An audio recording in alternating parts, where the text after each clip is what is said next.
Eran las 6 de la mañana en el barrio de Boyle Heights, Los Ángeles. El cielo aún no había aclarado, y las farolas amarillas derramaban su luz opaca sobre el asfalto mojado del Boulevard César Chávez. La lluvia de noviembre había pulido los adoquines hasta convertirlos en espejos, y una niebla fría envolvía cada esquina. Este barrio había sido, en otra época, el hogar de la comunidad latina más vibrante de Los Ángeles. Ahora era un nido de dolor silencioso, donde las riquezas y las pérdidas se perseguían unas a otras sin descanso. La luz pálida que se filtraba por los cristales del restaurante El Rincón de Lupe bañaba el rostro de Diego Salazar con un tono extraño, casi amarillento. Tenía 44 años. En otra época, su fotografía había aparecido en la portada de la revista Fortune. En otra época, había sido dueño de la mayor empresa portuaria de Los Ángeles, de un imperio inmobiliario que se extendía por 3 estados y de 2 empresas tecnológicas.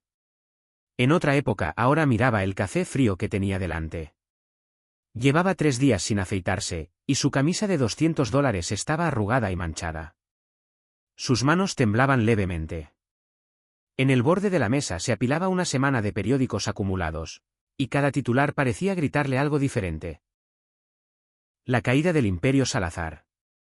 Caso de fraude por $280 millones. Diego Salazar, ¿culpable o víctima? Todo se había derrumbado 3 años atrás. Ricardo Castellanos, su socio y amigo más cercano, había manipulado el sistema algorítmico de la empresa y había cubierto el lavado de millones de dólares, usando la firma de Diego. Cuando llegó la investigación de la SEC, Diego no había entendido absolutamente nada. Y Ricardo, en el proceso, había testificado en su contra. Diego lo sabía todo, había dicho ante los micrófonos, limpiándose las lágrimas. Yo solo seguía sus órdenes. El tribunal le había creído. Los mercados no le habían creído. Y la gente, aquella gente que en otra época le había aplaudido, ahora desviaba la mirada cuando se cruzaba con él en la calle. El estudio lleno de cucarachas que Diego tenía en Queens era más pequeño que el cobertizo de jardín de cualquiera de las 5 villas que había poseído.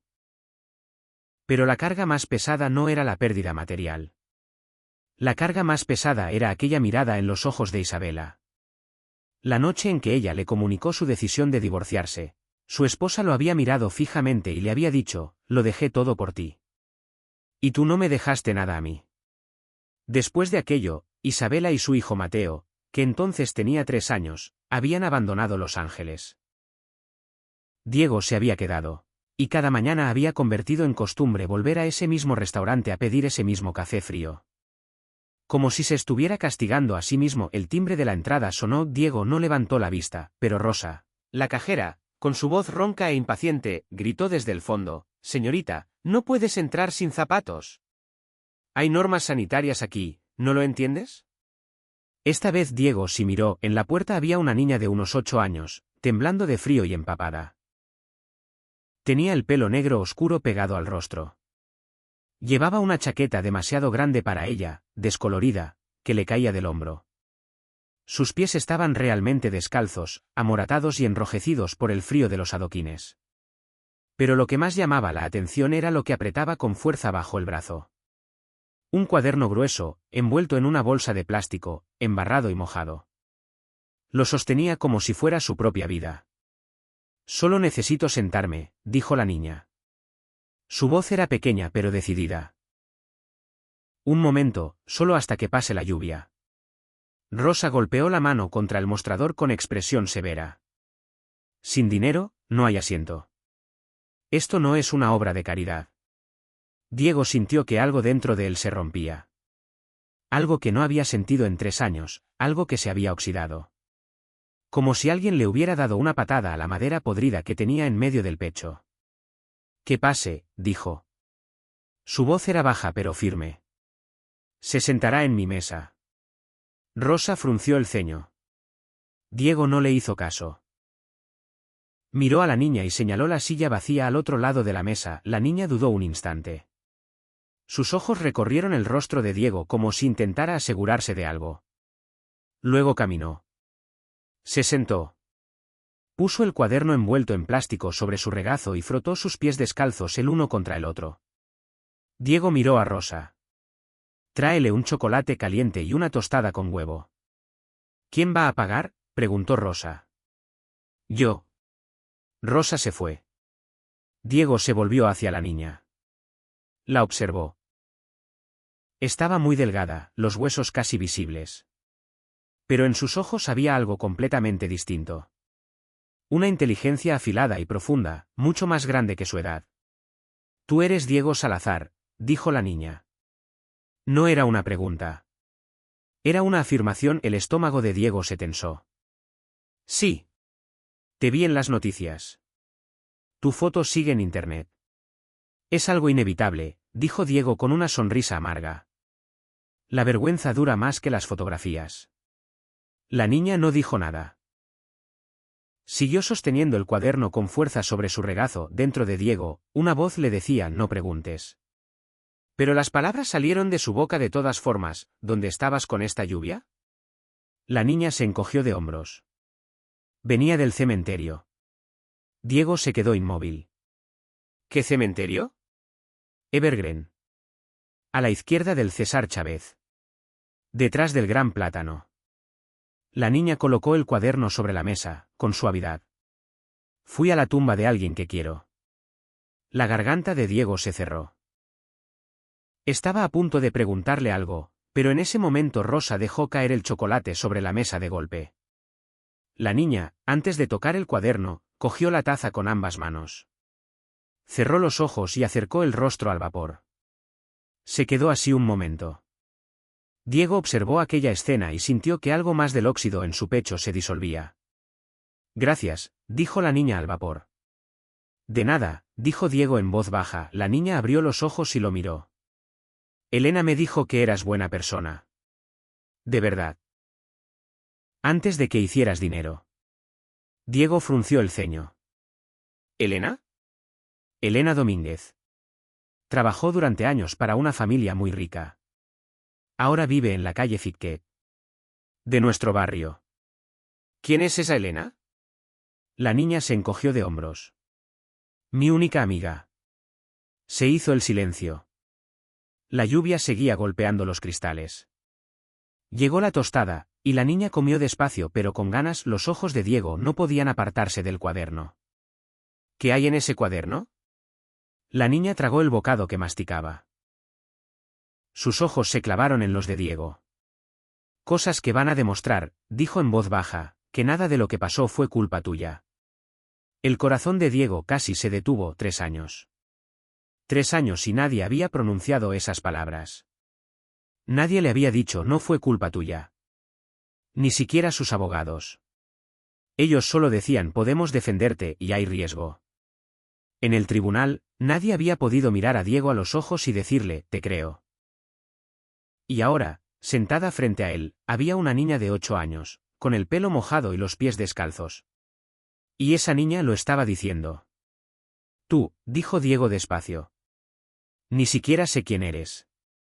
La niña empujó el cuaderno hacia él, sobre la mesa. Valentina Reyes, dijo. Mi madre trabajaba de contable en tu empresa. Hace 3 años, 2 semanas antes de que la empresa se hundiera, se cayó en una estación de metro. La policía dijo que fue un suicidio. Yo no lo creo. Diego olvidó respirar. Diego Salazar abrió el cuaderno con los ojos enrojecidos por 3 años de insomnio. Las páginas estaban ligeramente húmedas, pero legibles. La niña de 8 años que tenía frente a él lo observaba con las manos entrelazadas sobre el regazo. Rosa fregaba los platos al fondo. Afuera, la lluvia no había amainado. Cuando los ojos de Diego recorrieron las páginas, sintió que algo antiguo despertaba dentro de él. Números, ecuaciones, tablas. Fragmentos de su propio algoritmo, pero, diferentes. Incorrectos. Incorrectos de manera sistemática, con una precisión casi quirúrgica. Esto, dijo con voz ahogada, esto no es mi código original. Lo sé, dijo Valentina. Mi madre lo encontró. Diego siguió pasando páginas. Cada línea, cada anotación entre paréntesis, la comparaba con el sistema que él mismo había programado años atrás, y la diferencia era clarísima. Los parámetros de riesgo habían sido invertidos. El sistema que daba órdenes de venta cuando el mercado caía había sido reprogramado para comprar. Y ese cambio había sido realizado exactamente 10 días antes del colapso. ¿Dónde trabajaba tu madre?, preguntó Diego sin que le temblara la voz. En el departamento de contabilidad interna de Salazar Capital. Bajo la supervisión directa de Ricardo Castellanos. La mandíbula de Diego se tensó. Ricardo. Su amigo más cercano. Su compañero de clase en la Facultad de Derecho. El hombre que iba a ser el padrino de bautismo de Mateo, para el que ya se habían hecho los preparativos pero que nunca llegó a celebrarse porque el colapso se lo llevó todo. ¿Por qué tu madre no denunció este hallazgo a las autoridades? Los ojos de Valentina se oscurecieron. Lo intentó. Fue a ver al asistente de Ricardo. Esa misma tarde iba a presentar una denuncia formal contra su jefe. Hizo una pausa. Esa noche murió en una estación de metro. El silencio pesaba. Diego llegó a la última página del cuaderno. Allí, con la letra de la madre de Valentina, había una pequeña nota. En español, con letras temblorosas, RC, 12 de octubre, 47,3 millones, o Meridian Holdings, acceso código DB 2 y 14. DB. Diego's Computer. El código de acceso a su propio servidor privado. Esto, dijo Diego lentamente, esto podemos presentárselo a los fiscales. Esto significa algo. También habría significado algo hace 3 años, dijo Valentina con voz plana. Entonces, ¿por qué muere mi madre? Diego no pudo responder. Valentina continuó, porque la gente no escucha. A la gente pequeña, especialmente, no la escucha. Mi madre era mexicana, inmigrante, una becaria de contabilidad. Y Ricardo Castellanos era el socio fundador de Salazar Capital. ¿A quién van a creerle? Diego cerró el cuaderno y lo dejó sobre la mesa. Cerró los ojos. Dentro de él ardía la rabia, pero debajo de esa rabia había algo mucho más pesado. Culpa. Una culpa horrible, aplastante, que le cortaba la respiración. «Te llamas Valentina», dijo sin abrir los ojos. «Sí. Valentina Reyes». «¿Y tu madre?» «Sofía Reyes». Diego abrió los ojos. Los tenía llenos de lágrimas. Los hombres de Ricardo mataron a Sofía Reyes, manipularon mi sistema, cometieron fraude usando mi nombre. ¿Y tú ahora? Se le cortó la voz. ¿Dónde vives ahora mismo? Valentina se encogió de hombros. Por aquí. En la calle Ficquet, con Elena. ¿Con Elena Domínguez? ¿La mujer de la que hablabas? Sí. Era niñera, ya jubilada. Mi madre era su inquilina. Después de que murió mi madre, la fui a buscar. No me echó. Diego respiró hondo. Necesito hablar más contigo. Y necesito hacer una copia de este cuaderno. Valentina se levantó de la mesa. Extendió la mano y tomó el cuaderno. Primero ven a ver a Elena, dijo. Ella decide. Ella decide en quién se puede confiar. Diego entornó los ojos. ¿Por qué decide una niñera jubilada? Valentina caminó hacia la puerta. En el umbral se dio la vuelta. En sus ojos había un brillo extraño, maduro. Porque Elena Domínguez trabajó durante 22 años en la casa de la familia Salazar. Y conoce muy bien a tu padre. Diego se quedó paralizado. La calle Ficquet estaba en el corazón de Boyle-Heights. Una de esas calles donde se alinean casitas pintadas de amarillo y rosa, donde crecen naranjos en los jardines y en cada esquina hay una tiendecita o un carrito ambulante vendiendo tamales. Mientras Diego caminaba detrás de Valentina, sintió que regresaba a un mundo al que no había entrado en 15 años. De niño conocía estos barrios. Su padre, Ernesto Salazar, había crecido aquí antes de hacer su gran fortuna. Luego llegó la riqueza y su padre olvidó estas calles. Y quiso que Diego también las olvidara. Una casita pequeña con la pintura de la puerta de madera descascarada, pero con el jardín lleno de flores. Valentina no llamó a la puerta, la empujó directamente. ¿Entró? Diego entró detrás de ella. La casa era pequeña, pero cálida. Olor a canela y cáscara de naranja impregnaba las paredes. Desde la cocina llegó una voz. Valentina, ¿Estás mojada otra vez? ¿Cuántas veces te he dicho? El paraguas. La voz se cortó. La mujer que salió por la puerta de la cocina tendría unos 70 años. Su cabello plateado estaba recogido con cuidado hacia atrás. Tenía el rostro surcado de arrugas, pero era fuerte. Sus ojos eran de un verde aceituna, y cuando miró a Diego, algo cambió en ellos. Un reconocimiento. Un peso. Elena Domínguez, dijo Diego en voz baja. La mujer dio un paso adelante. Sus ojos no podían apartarse de Diego. Luego inclinó la cabeza. Una inclinación profunda, de otro tiempo. Don Diego, dijo. Ha crecido usted. Pero sus ojos siguen siendo los ojos de su madre. La garganta de Diego se anudó. Elena señaló la cocina con la mano. Pasen. Nos sentamos. Hay mucho de qué hablar. En la cocina se preparó el té. Valentina se puso un suéter seco y se sentó frente a Diego. Elena ocupó la cabecera de la mesa, entrelazó las manos delante de ella y comenzó. Trabajé 22 años en la casa de su familia, dijo. Su madre Carmela me contrató, que Dios la tenga en su gloria. Así lo cría usted. Luego murió su madre, su padre se casó, y yo. Hizo una pausa. ¿Me fui? ¿Mi padre la echó? Elena entornó los ojos. No se le puede llamar echar. Unos años después llegó el momento de mi jubilación, y su padre dijo que tendría que recortarme el sueldo. Se encogió de hombros. El resultado fue el mismo. Yo me fui, y me llevé todo lo que había visto en esa casa. Diego se inclinó hacia adelante. ¿Qué vio usted? Elena dio un sorbo de té. Antes de que se fundara Salazar Capital, su padre Ernesto y Ricardo Castellanos se reunían. Con mucha frecuencia. No en su oficina, sino en casa. De noche. Su padre me pedía que preparara la habitación, y luego me pedía que me fuera. Pero una vez. Se detuvo.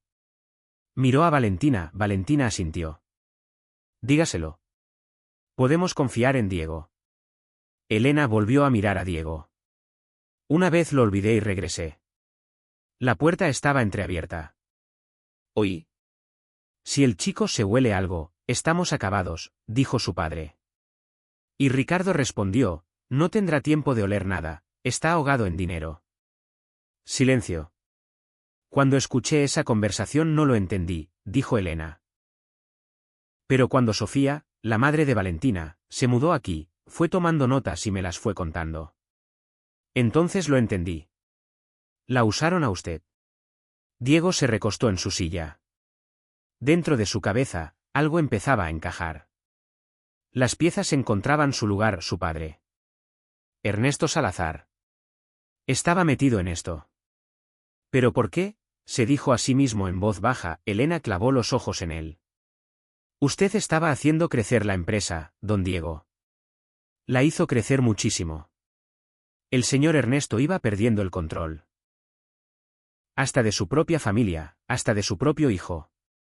Y Ricardo era su antiguo socio, con complicidades que usted desconocía. Si usted caía, todo volvería al control de su padre. Empezarían de cero, pero esta vez sin investigación. Diego miró la taza de té que tenía delante. Las manos le temblaban. ¿Cómo puede usted saber todo esto? Elena se levantó de la mesa. Del fondo de un armario sacó una caja. Dentro había papeles, fotografías y pequeños casetes de audio. Sofía me los dio. Dijo que algún día serían útiles. Y me dijo que, si algo le pasaba, yo cuidaría de Valentina. Puso la caja delante de Diego. Sofía lo sabía bien. 3 semanas después murió.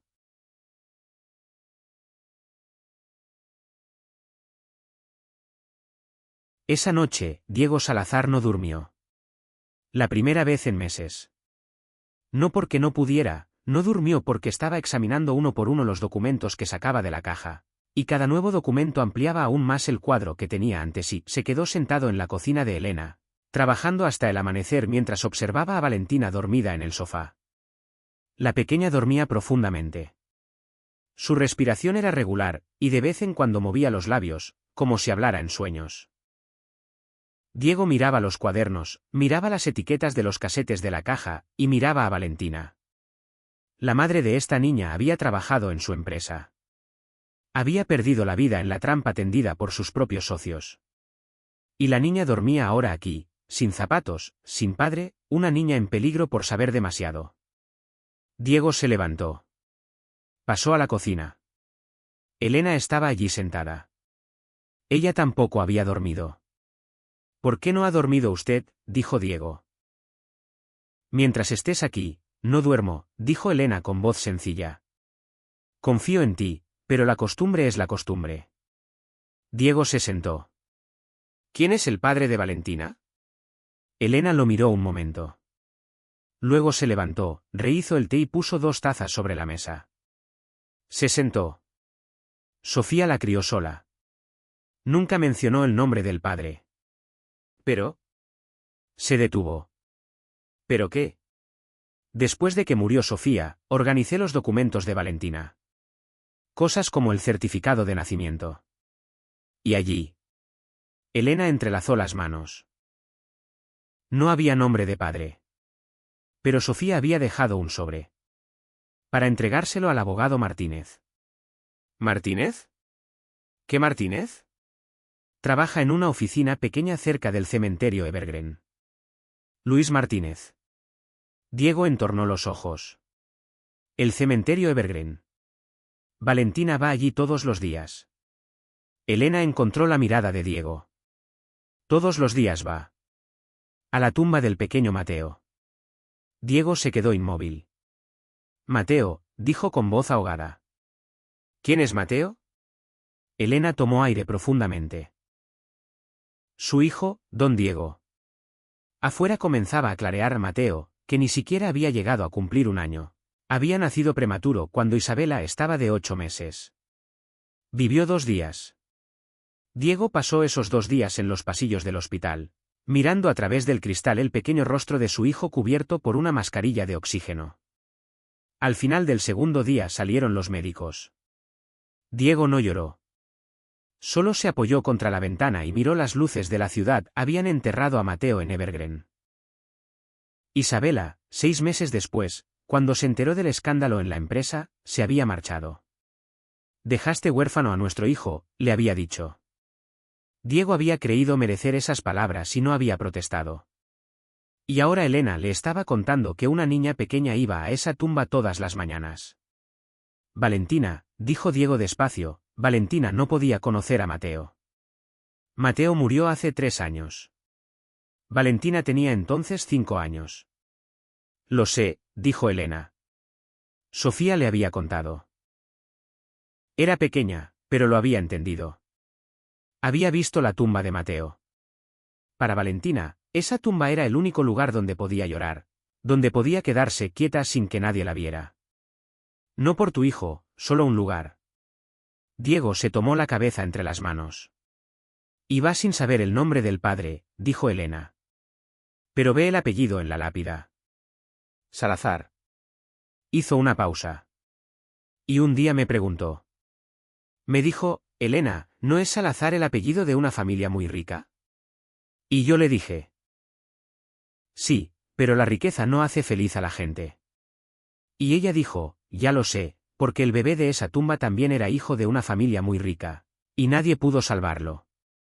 Los ojos de Diego se llenaron de lágrimas. Una niña que, sacando conclusiones del apellido grabado en una lápida, iba allí, todas las mañanas. Elena, dijo sin que la voz se le quebrara, ¿hay alguna relación entre yo y esa niña? Quiero decir, Sofía, Elena sacudió la cabeza. Sofía trabajaba en tu sección, no en la de Ricardo. Pero no hubo ninguna relación entre vosotros. Sofía era íntegra. Nunca reveló quién era el padre de Valentina, y yo tampoco pregunté. Hizo una pausa. Solo dijo que el padre era una buena persona, pero que era algo que nunca llegaría a saber. Diego se levantó. Quería entenderlo todo, pero para entenderlo tenía que encontrar a Luis Martínez a las 7 de la mañana. Diego estaba en el cementerio Evergreen, la niebla seguía flotando entre los plátanos. Había un frío húmedo entre los árboles. Diego conocía el camino. La última vez que había venido fue 2 años atrás, en el primer aniversario del colapso de la empresa. Entonces también había venido solo, sin decírselo a nadie. La tumba de Mateo era pequeña. Granito gris, con solo el nombre y las fechas, Mateo Salazar. Vivió 2 días. Amado para siempre. Y delante de la tumba, flores pequeñas y frescas, margaritas amarillas. Frescas, puestas el día anterior. Diego se desplomó. Se arrodilló sobre la hierba y extendió la mano hacia la tumba. Tocó la piedra con las yemas de los dedos. Entonces escuchó un sonido a su espalda, pasos pequeños, decididos. Se dio la vuelta. Valentina Reyes caminaba hacia él con un nuevo ramo de margaritas en la mano.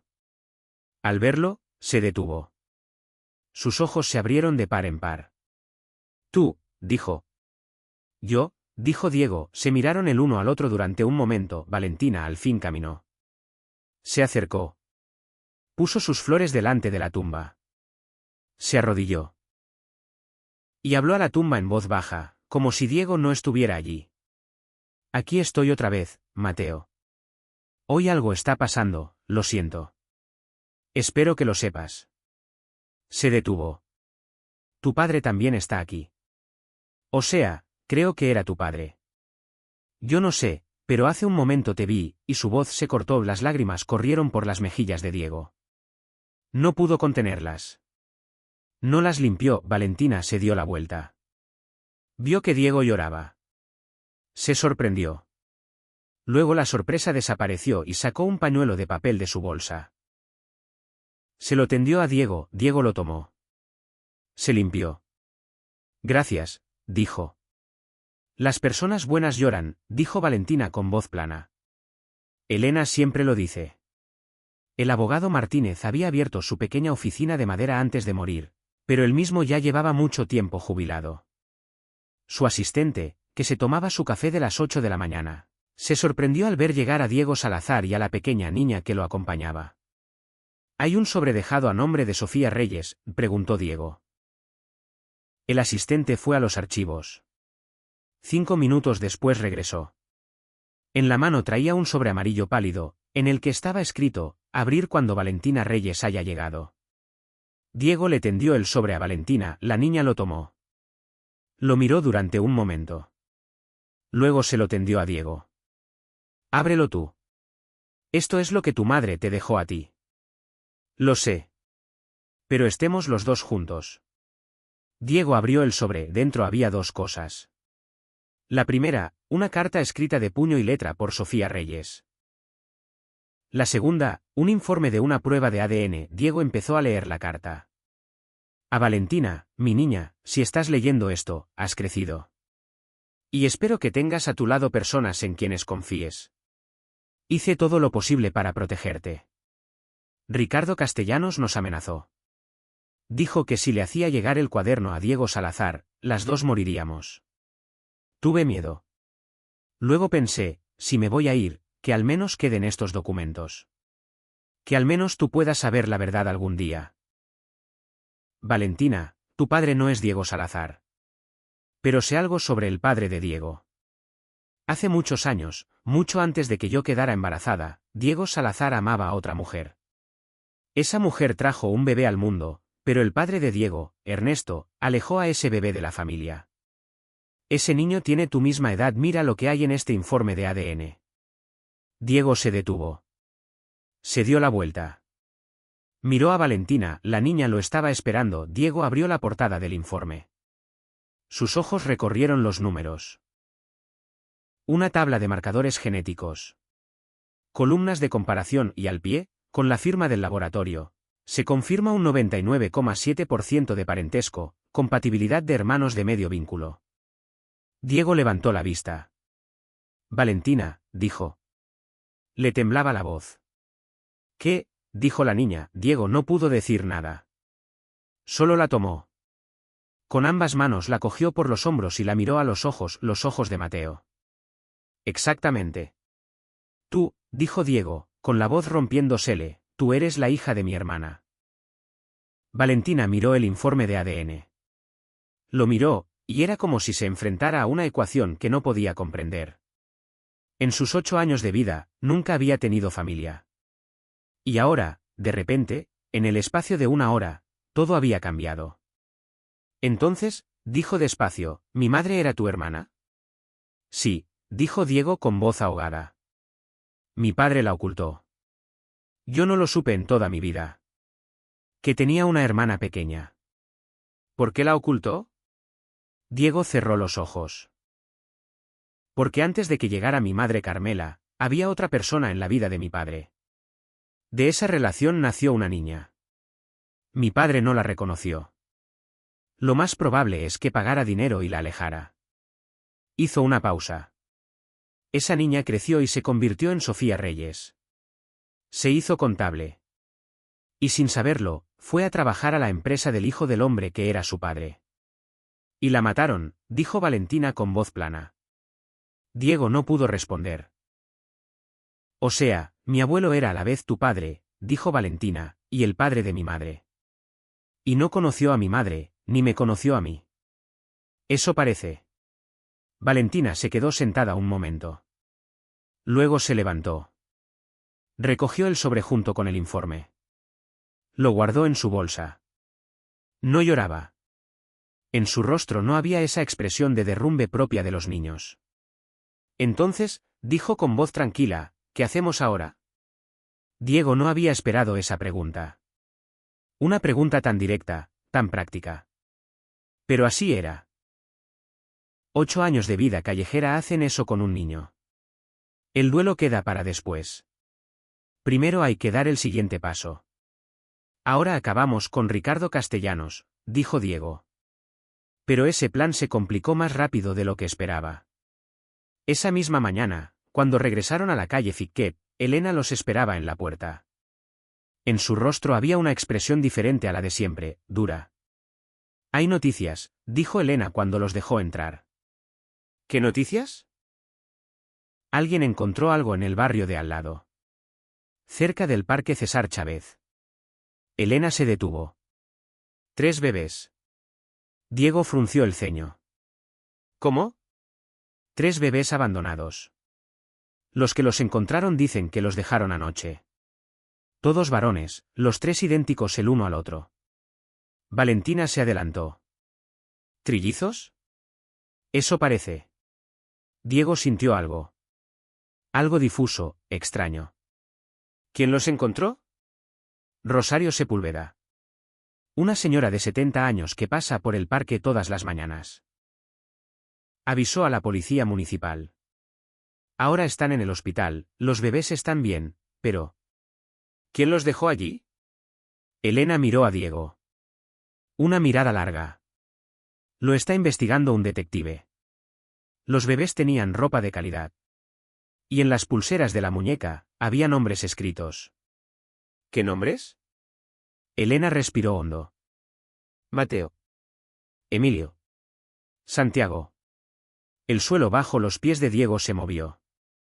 El hospital era, a decir verdad, el lugar más pesado en el que Diego había entrado en años. Los pasillos olían a antiséptico, y las luces azules lo hacían todo pálido e irreal. Valentina caminaba a su lado en silencio. Habían dejado a Elena fuera. Cuando entraron en la sala de neonatología, la enfermera de guardia miró a Diego con desconfianza. ¿Es familiar? Quizás, dijo Diego. Con un quizás no puede entrar. Valentina tocó el brazo de la enfermera.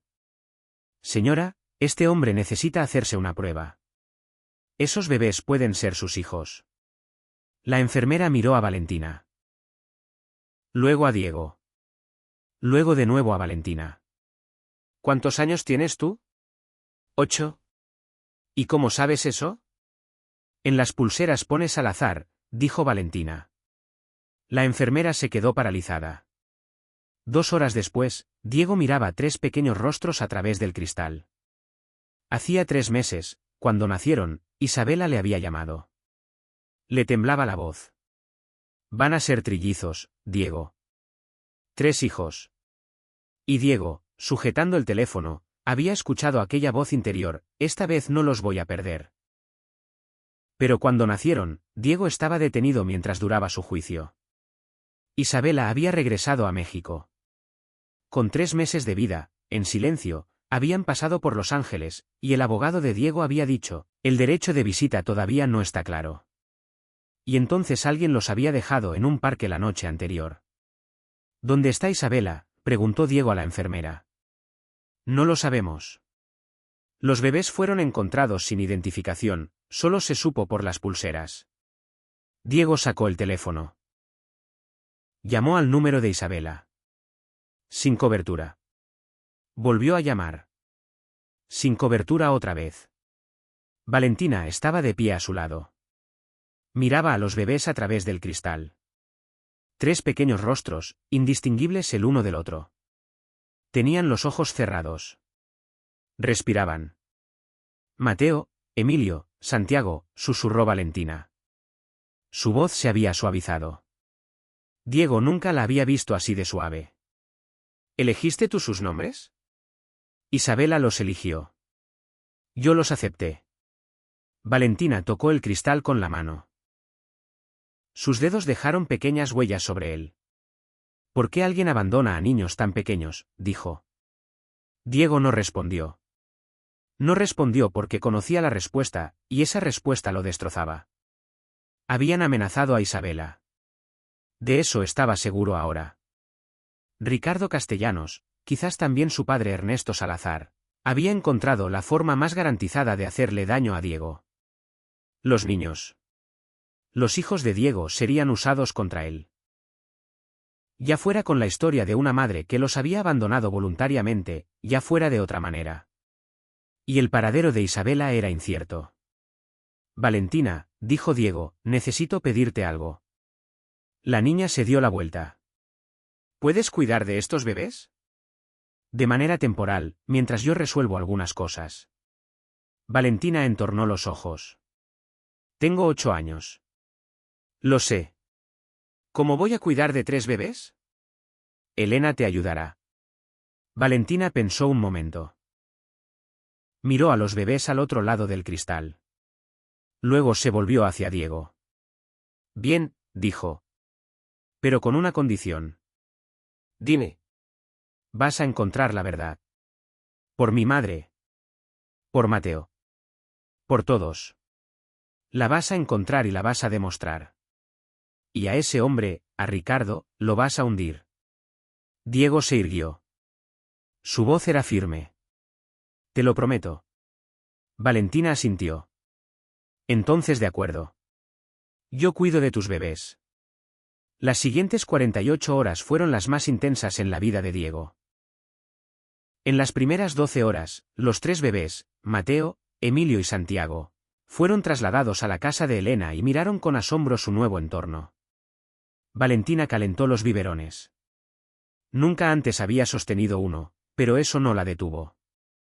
Los alimentó por turnos, les frotó la espalda, desdoblaba en 4 la vieja manta de Elena y la ponía debajo de ellos para que no pasaran frío. Elena la observaba y sacudía la cabeza. La hija de Sofía, decía en voz baja. En todo. Valentina lo oyó, pero solo miraba a Mateo. El bebé la miraba a ella, con los ojos azules llenos de curiosidad. Valentina extendió el dedo. El bebé lo apretó con fuerza. Fuerte, dijo Valentina. El hijo de su padre, dijo Elena. Al otro lado de la ciudad, Diego se reunía con sus abogados. Les preguntó qué hacía falta para reabrir el caso de 3 años atrás. La respuesta fue clara: nuevas pruebas. Las pruebas existían. El cuaderno de Sofía, el testimonio de Elena en los casetes y el informe de ADN en el sobre de Luis Martínez. Además, cuando Diego revisó sus propios archivos, encontró algo más: los registros de acceso al servidor. El registro de aquella noche en que el sistema fue manipulado mostraba que su propia contraseña había sido usada a las 2:14. Pero aquella noche Diego estaba en una reunión. En una habitación de hotel. Frente a 40 personas en Miami. Tenía coartada. Y también existía el registro técnico que demostraba que la IP del domicilio de Ricardo había accedido al servidor a esa hora. ¿Es suficiente esto?, preguntó Diego a su abogado. Es suficiente para empezar, dijo el abogado. No quiero empezar. Quiero terminar. El abogado se acomodó las gafas.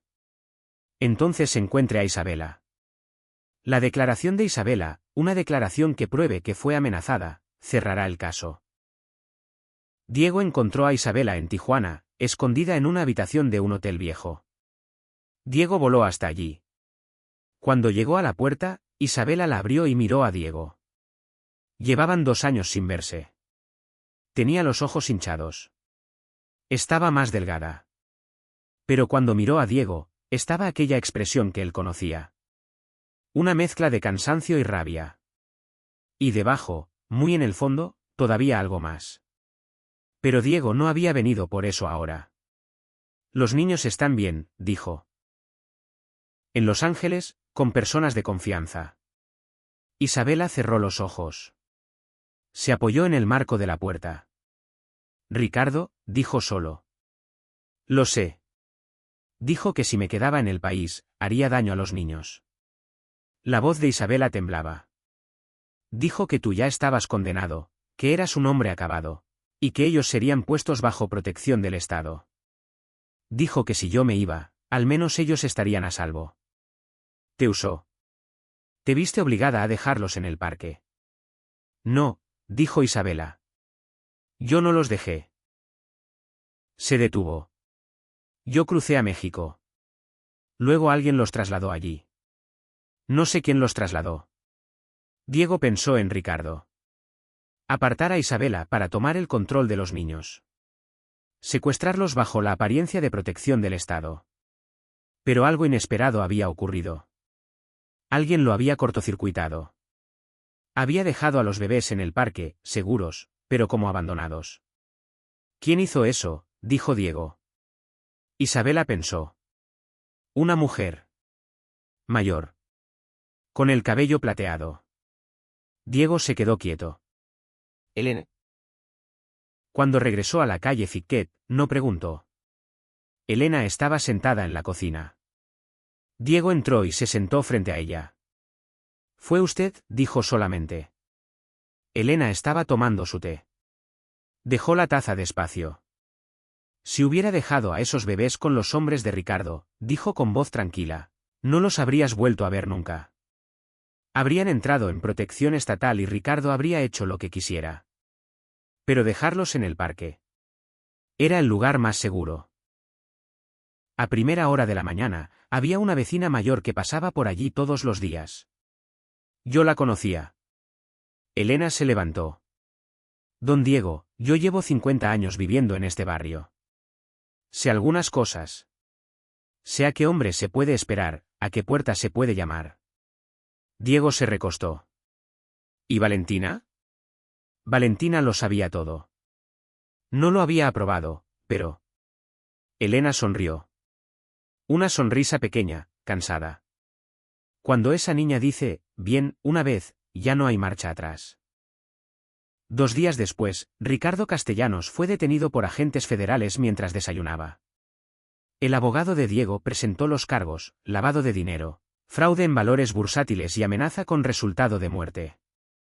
La investigación sobre la muerte de Sofía Reyes fue reabierta. Y ese mismo día, hubo otro hombre que salió a dar una declaración a la prensa.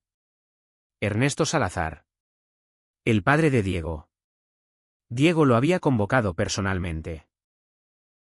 La reunión no tuvo lugar en la oficina de Ernesto, sino en la calle Ficquet, en la cocina de Elena. Cuando Ernesto entró, se encontró con 2 cosas sobre la pequeña mesa de la cocina: el informe de ADN y un casete de audio. En el casete se oía la voz del propio Ernesto. Si el chico se huele algo, estamos acabados. Ernesto estuvo mucho tiempo sentado. Valentina no estaba allí. Diego no había querido que estuviera, y Elena también estuvo de acuerdo. Este no es su lugar, había dicho Elena. Esa niña ya ha cargado suficiente peso. Diego miró a su padre. El rostro familiar, envejecido. Pero aquel cálculo frío seguía en sus ojos. Me vas a contar todo, dijo Diego. Si conocías a Sofía Reyes, si sabías de mi hermana. Todo. Ernesto guardó silencio durante un momento. Luego desvió los ojos hacia la ventana. En la calle pasaba Valentina. Ya no iba descalza, Elena le había comprado zapatos. Llevaba en la mano un paquete de pañales, y mientras caminaba movía los labios, contando algo para sí misma. Ernesto miró a esa niña. La miró durante mucho tiempo. Luego habló. Lo contó todo. Que la madre de Valentina, Sofía, había nacido de una breve relación de Ernesto en su juventud. Que la había visto una vez y luego la había apartado. Que Sofía nunca lo supo, que Ernesto nunca tuvo contacto con la madre de Sofía. Luego Sofía creció y por casualidad solicitó trabajo en la empresa de Diego. Cuando Ernesto la vio, la reconoció, pero no dijo nada. Se lo dijo a Ricardo. Y cuando Ricardo se dio cuenta de que Sofía había empezado a investigar, la amenazó. Luego la mató. ¿Sabías esto?, dijo Diego. Ernesto no respondió. ¿Sabías esto y guardaste silencio? Otro silencio. Diego se levantó. Habló con voz tranquila. Mi abogado va a hablar con el fiscal. Eres cómplice. Saber algo y no decirlo es delito. ¿Sabes a dónde te lleva esto? Ernesto se volvió. Sus ojos viejos brillaban. ¿Diego? Ya no soy tu hijo, dijo Diego. Y salió. 2 meses después, Los Ángeles había pasado de noviembre a enero.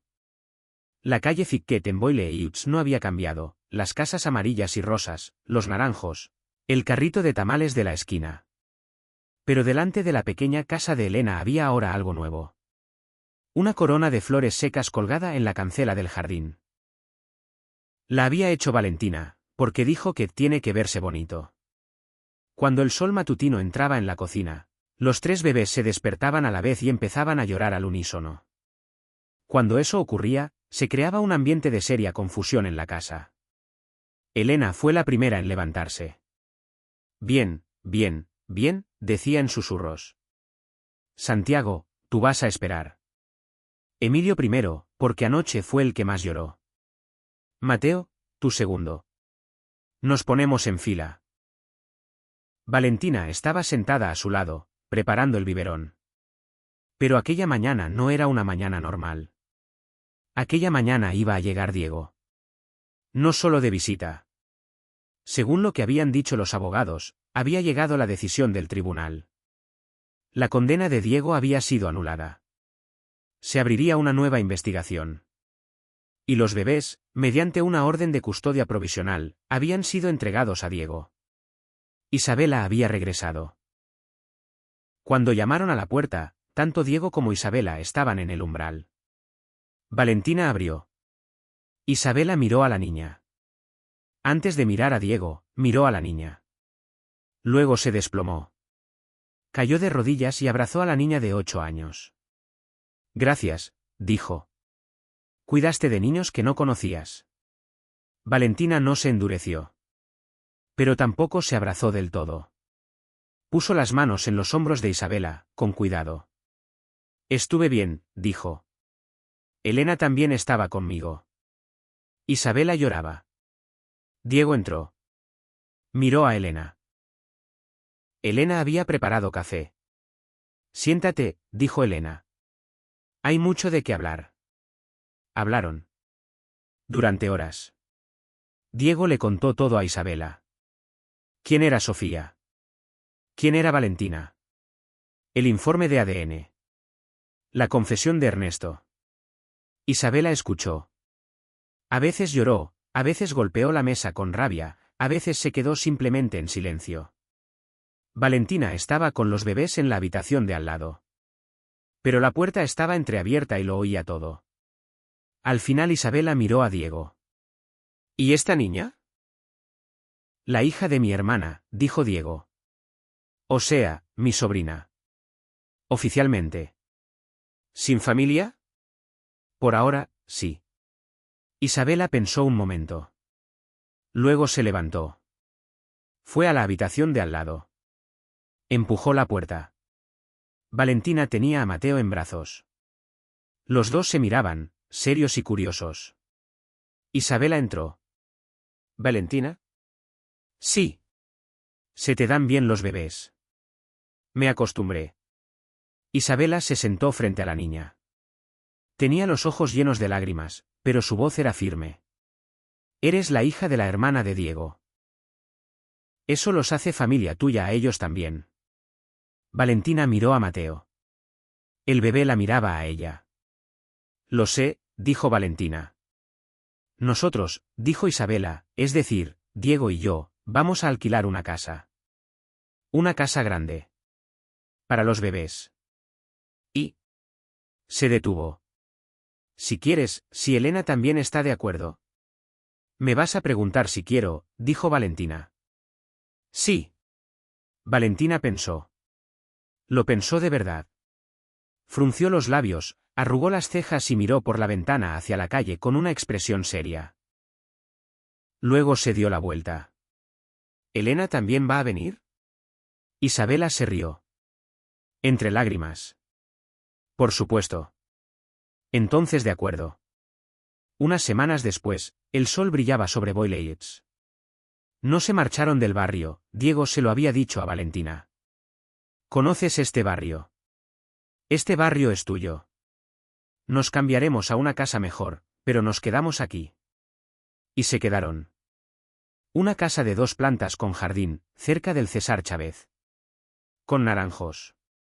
La casita de Elena seguía a una manzana de distancia. Elena seguía viviendo allí, porque había dicho quiero dormir en mi propia casa, y nadie le había llevado la contraria. Pero cada mañana a las 8 venía. Con los bebés, con el café, con los sonidos de la mañana. Y cada mañana, Valentina se levantaba 5 minutos antes para esperarla. Abría la puerta y sonreía. Buenos días, Elena. Buenos días, señorita. En el cementerio Evergreen, la tumba de Mateo. Con margaritas amarillas frescas encima. Alguien las llevaba cada mañana. A veces Valentina, a veces Diego, a veces Isabela. Un domingo por la mañana fueron todos juntos. Diego, Isabela, Valentina, Elena y 3 pequeños rostros en los cochecitos. Diego se arrodilló delante de la tumba. Puso la mano sobre la piedra. Te traje a todos, dijo. No sé cuánto tiempo me va a llevar contarte todo esto. Pero tenemos tiempo. Valentina se arrodilló a su lado. Puso sus propias flores. Mateo, dijo en voz baja. Tus hermanos están aquí. Les han puesto nombre. ¿Lo sabes? Se detuvo. Yo también estoy aquí. Ya no me voy. Empezó a llover. Con suavidad. Elena abrió su paraguas. Los acogió a todos dentro. Los bebés se durmieron. Valentina miró al cielo. Y por primera vez, después de muchísimo tiempo, aquella cosa pesada se levantó de su pecho. Los tribunales de Los Ángeles estaban ocupados. Ricardo Castellanos sería juzgado por 8 cargos. Ernesto Salazar había presentado un acta de confesión a través de su abogado. La condena de Diego había sido revocada oficialmente. 280 millones de dólares. El número que había ensombrecido el nombre de Diego durante años. Ahora el destino de la mayor parte de ese dinero estaba siendo investigado por los fiscales, y se estaba trazando un plan de devolución para algunas de las víctimas. Sofía Reyes. La mujer que había quedado registrada en los archivos como suicidio sospechoso. Ahora su expediente había sido reabierto.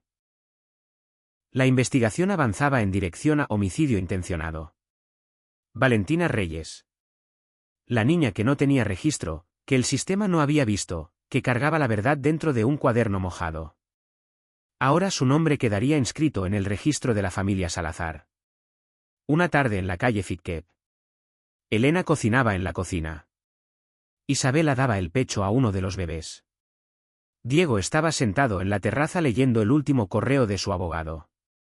Valentina estaba de pie en el balcón. En la mano tenía un cuaderno. Uno nuevo, limpio. Todavía vacío. Empezó a escribir algo. La primera línea decía: mi madre dijo que los números no mienten. Las personas sí. Y yo aprendí a prestar atención a las personas. La segunda línea. Mateo vivió 2 días. Yo llevo 8 años viviendo. Alguien tiene que no desperdiciar eso. La tercera línea, más larga. Elena me dijo que la familia no es la sangre. La familia es la persona que abre la puerta cuando llueve. Y cuando miré a un hombre que estaba sentado mirando su café frío a través del cristal mojado de un restaurante, sentí algo. No sé qué sentí. Pero caminé. Llamaron a la puerta. Diego caminó. Abrió la puerta. Afuera estaba Valentina. Con el cuaderno en la mano. ¿Sigues aquí?, dijo. Sí, dijo Diego. ¿Y tú? Yo también. Diego sonrió. La primera sonrisa verdadera en muchísimo tiempo. No de cansancio, no de defensa, no para una fotografía. Solo así. ¿Entras? Sí, dijo Valentina. Huele bien la comida. Elena está cocinando. ¿Pozole? Los ojos de Valentina brillaron. El pozole de Elena es el mejor del mundo. Estoy de acuerdo. Y entró. Cerró la puerta. Afuera volvió a llover. Pero esta vez no mojaba a nadie.